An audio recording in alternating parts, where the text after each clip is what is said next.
Nossos corpos agem de formas diferentes quando expostos a contextos como este.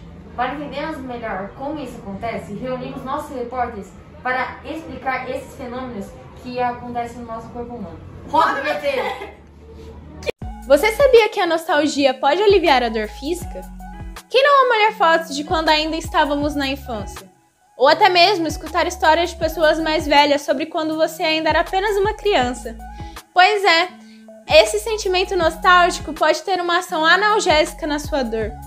Mas, primeiramente, o que é a nostalgia? Nostalgia descreve uma sensação de saudade. Mas quando essa nostalgia pode se tornar negativa? A nostalgia ruim é causada por falta e saudade de algo. É a saudade de algum momento vivido com pessoas que são ou eram importantes. Ela pode fazer mal para nós quando chegamos ao ponto de que não conseguimos sair ou virar a página daquilo que aconteceu no passado. Com isso, podemos desenvolver diversos problemas. Alguns deles são depressão, ansiedade, tristeza, desânimo e muita vontade de chorar. Pesquisas feitas entre 2019 e 2020 por cientistas da Academia Chinesa de Ciências e da Universidade Normal de Longiniano analisaram o comportamento de 34 pessoas que estavam observando imagens nostálgicas enquanto recebiam estímulos de dor por calor. Assim, descobriu-se que esse sentimento pode sim aliviar a dor física. Por que a sensação de dor é aliviada com essa emoção de nostalgia?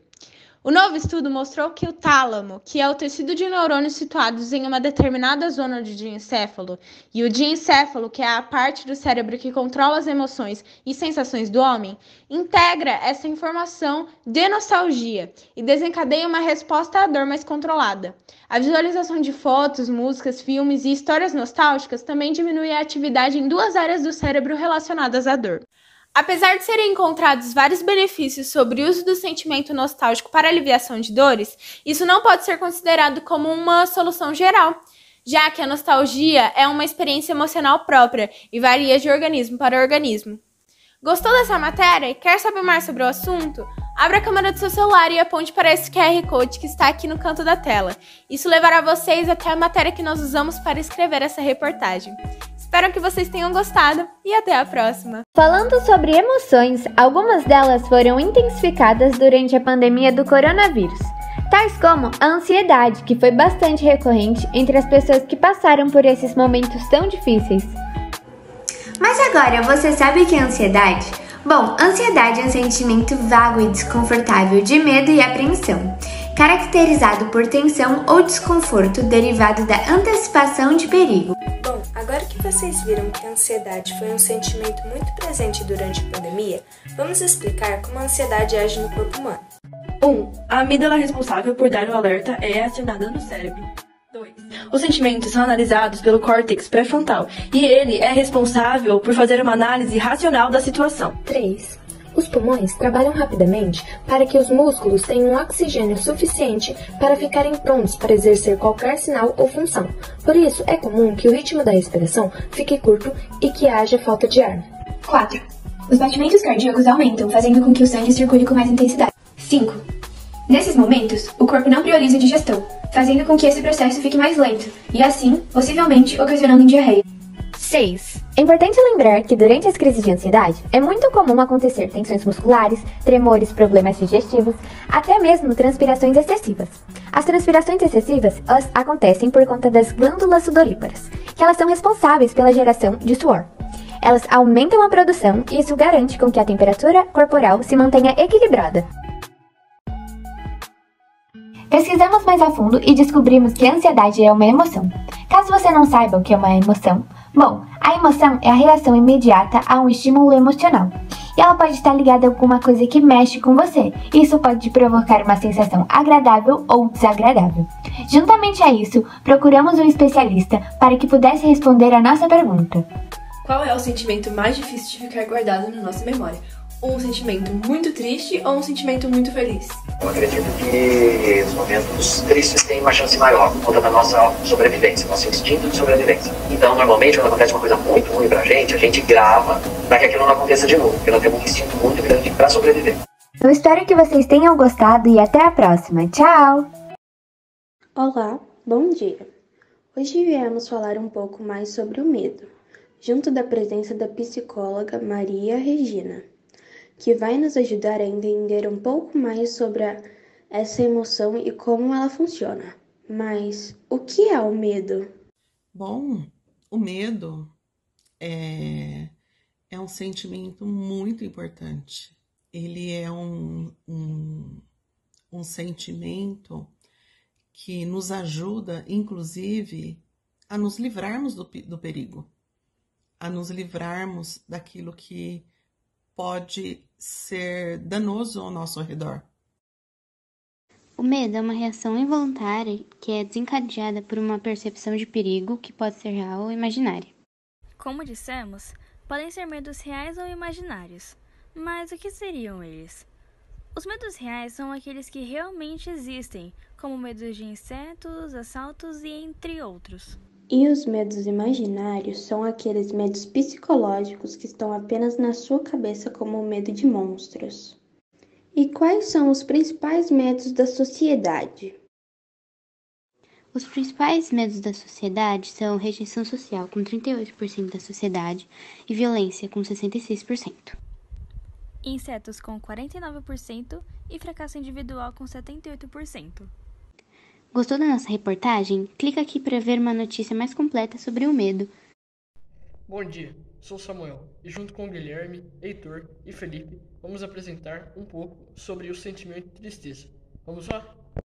Tristeza é um estado afetivo de desânimo, cansaço, solidão e culpa, podendo ser causada por vários eventos desagradáveis, como decepções, separação, raiva em relação a outra pessoa, entre outros, podendo causar vários problemas e doenças, como a depressão. Quando enfrentamos alguma dessas situações, a dor emocional é tanta que se transfere para o corpo. Confira a seguir um trecho da nossa entrevista com a psicóloga Emanuele Mendes. Para que serve a tristeza? Toda emoção, ela vem com um propósito na nossa vida, né? Então, todos nós temos emoções a todo momento. Emoção, na verdade, é o nome que nós damos para aquilo que nós sentimos. A tristeza é uma emoção primária e ela tem o propósito de ajudar a gente a refletir. Então, é graças à tristeza que existe a reflexão no ser humano. Agora, siga o infográfico que fala cientificamente da tristeza. A tristeza pode ser causada por alguns hormônios, como a noradrenalina e a serotonina. No caso da noradrenalina, ela entra nos neurônios e com a enzima tirosina vira L-dopa. Com a enzima aromática vira dopamina, que se sintetiza, entra nas vesículas sinápticas e uma parte é degradada e sai pela urina, já outra parte é armazenada. Já no caso da serotonina, o triptofano entra nos neurônios e vira 5-hidroxido-triptofano. Se converte em serotonina. Uma parte dela entra nos neurônios e a outra parte é degradada e eliminada pela urina. Para superar a tristeza e a depressão, as pessoas costumam seguir os seguintes passos. Reconhecer seus sentimentos, lembrar do seu valor, ter pensamentos positivos, se alimentar bem, fazer exercícios diariamente, praticar meditação, fazer o que você ama, encontrar refúgio na natureza, acreditar no poder das cores, acertar o suporte dos familiares e dos amigos, considerar fazer terapia e ser grato. Bem, essa foi a nossa entrevista sobre o sentimento tristeza. Espero que tenham gostado. Até mais. Tchau. O que é a raiva, como ela funciona e como nos afeta? É sobre esse sentimento tão frequente que iremos falar hoje. Primeiramente, o que é a raiva? A raiva é um sentimento de protesto, insegurança, timidez ou fraqueza. A raiva, ela é a contrariedade do nosso ego. A raiva, ela é um sentimento manifestado quando esse ego é contrariado. Como ela se manifesta? A raiva pode se manifestar de diferentes formas em cada pessoa. Ela pode servir como gatilho em algumas para que elas possam fazer algo que elas não tinham coragem antes. Isso muda muito de indivíduo para indivíduo. Indo através de um sentimento de injustiça, ela pode ser manifestada através de uma agressividade. Cada pessoa vai reagir a esse sentimento, a esse momento, de uma determinada maneira. No cérebro, é a amígdala cerebral que é responsável pela raiva. Não é a que fica dentro da sua garganta, é a que fica aqui atrás. Mas toda raiva, ela vai descarregar o que em você? Ela vai descarregar a adrenalina, o hormônio da adrenalina. Em 2020, uma pesquisa mostrou que 65% dos brasileiros sentiam raiva em relação à pandemia. Se você quiser saber mais sobre a raiva, nós fizemos uma reportagem. É só você apontar a câmera do seu celular para esse QR Code que está aparecendo aqui, que você vai ser direcionado para ela. No final, você tem acesso ao nosso infográfico. Nossa, é realmente importante entendermos nossas emoções para nós conhecermos. É mesmo! Inclusive, há emoções que agem de formas diferentes no nosso corpo. Vejam! A vergonha é uma emoção de alerta e de autoconsciência, porque ela informa o indivíduo que está em estado de desconforto, indignidade, desonra ou arrependimento. A pessoa se sente mal pelo tipo de pessoa que é ou por alguma situação constrangedora que ela passou. O que faz as pessoas chorarem cientificamente? Bom, falando cientificamente, as lágrimas, elas são classificadas em basais.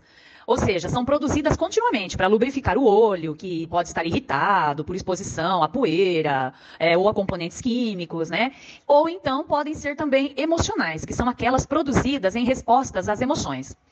Essas contêm hormônios, como a prolactina, a serotonina, que também são secretados por outros órgãos como resposta ao estresse. Além disso, a gente elimina também mais potássio, e magnésio, elementos que agem como toxinas. Assim, lágrimas emocionais podem ter um impacto positivo na saúde física e psicológica do corpo humano, aliviando os efeitos do estresse. Quando sentimos vergonha, o córtex cingulado anterior pré-genual, a parte do cérebro responsável pelo sentimento da vergonha, libera um hormônio chamado adrenalina. A adrenalina é responsável por dilatar as pupilas, aumentar o fluxo de sangue, acelerar a respiração e dilata os vasos sanguíneos do rosto. Por isso que quando a gente fica com vergonha, nossa bochecha fica vermelha. A adrenalina tem a função de atuar sobre o sistema cardiovascular e é produzida naturalmente pelas glândulas adrenais, localizadas acima dos rins. Rapidamente, assim que a adrenalina é liberada pelo córtex cingulado anterior pré-genual, ela chega ao corpo e causa todos esses efeitos. Então, é por isso que nossas bochechas ficam vermelhas, ficam coradas quando a gente sente vergonha. Olá, eu sou o Caio e hoje eu e meu grupo apresentaremos o que é empatia. Empatia é uma palavra derivada do grego, que significa você se colocar no lugar do outro em uma ação vivenciada por uma pessoa. A empatia serve muito bem de consolo para uma pessoa que está passando por uma situação desconfortável ou desagradável. Para entender melhor, explicaremos mais os tipos de empatia e o que ela causa na sociedade. Empatia é uma maneira de vivermos e convivermos em sociedade. A evolução da nossa espécie vem de sempre, por estarmos unidos e usamos ela para conversar, ajudar e entender as pessoas ao nosso redor. Existem 3 tipos de empatia.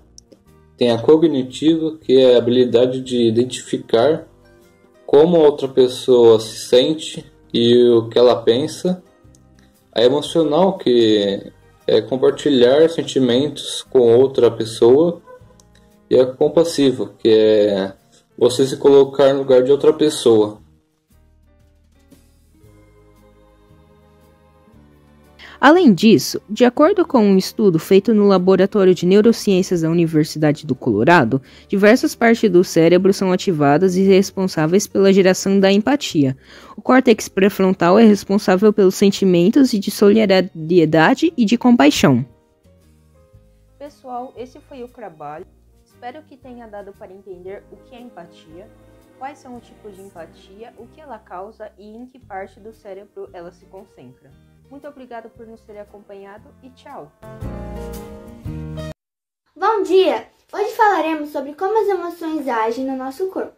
Primeiramente, entrevistamos a professora Solange, do Colégio Americana. As emoções são ativadas por diferentes regiões do nosso cérebro e muitas delas fazem parte do sistema límbico, ao qual a gente destaca. Primeiro o gatilho, que é o que dispara a emoção, que pode ser o momento que você está vivendo, um pensamento ou uma memória de algo que aconteceu há algum tempo. Uma outra coisa também é a experiência, que são essas sensações corporais e pensamentos que acompanham a emoção que você está sentindo. E por fim, o comportamento, que é uma ação ou reação, né, gerada a partir da emoção que você está sentindo. Assim, escolhemos uma emoção, o amor, para aprofundarmos mais no assunto. O amor é um sentimento profundo, marcado pelo grande interesse e atração da pessoa apaixonada por algo ou alguém. O desespero e a inquietação são outras características que costumam estar associadas ao sentimento de paixão. Algumas das reações que o amor pode causar é o aumento da pressão arterial e dos batimentos cardíacos, corpo mais quente, excesso de suor, falta de apetite e insônia e sensação de bem-estar quando está com a pessoa. No coração, o aumento na adrenalina e cortisol, sintomas de euforia e ansiedade, o coração bate mais forte e pode chegar até 150 batimentos por minuto. Geralmente, quando alguém vê a pessoa por quem se sente atraída, há uma liberação excessiva de dopamina, responsável pelo amor ou desejo, e noradrenalina, que age na atenção em conjunto com a memória. E você sabia que o amor pode ser considerado um vício? Sim, o sentimento ele desperta o corpo humano como uma droga, podendo até ser comparado a um vício, porque ele libera doses de substâncias químicas capazes de provocar euforia, prazer e conforto. E assim encerramos mais uma reportagem. Muito obrigada pela atenção. Tchau! Que incrível! Agora nós conseguimos entender muito bem o que acontece no nosso corpo humano quando nos deparamos com essas emoções. Esperamos que vocês também tenham aprendido com a nossa reportagem. Agora convidamos para sentir essas emoções com a gente. Vamos lá?